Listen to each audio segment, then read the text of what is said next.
শুনলাম আপনার বাড়িতে কালকে নাকি কে আইছিল ঘুমের থেকে মানুষ আইছিল সরকারি আচ্ছা, কি কারণ আইছিল? আইছিল। ওই আমি কতদিন আগে নিউজও দিয়েছিলাম, হুম তারা এই সংবাদ পাইয়া আইসে, আইয়া খোঁজ করছে যে হরি গোস্বামীর বাড়ি কোনটা।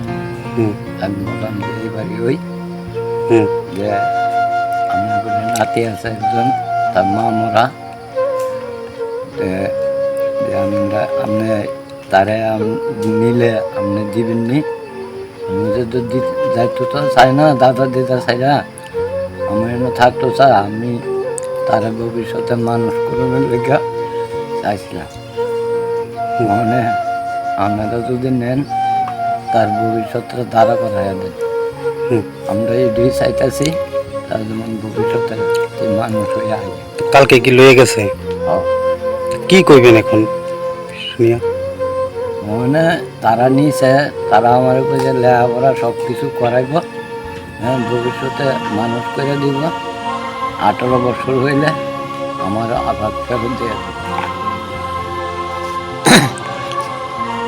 যে তারা নিচে, তারা এই চ্যানেলে মানুষ আইসে, আয়া তারা নিচে, হ্যাঁ, তারারও আমি ধন্যবাদ জানাই। আমি রাজ্য সরকারকেও ধন্যবাদ জানাই। আমার নাতি যেমন মানুষ হয়ে আয়। আপনি কি কাজ করেন এমনিতে? আমি টুকটাক কাজ করি, আমি তো আর কাজ করতাম পারি না। আপনার বয়স কত চলে এখন? 72। আপনার নাম?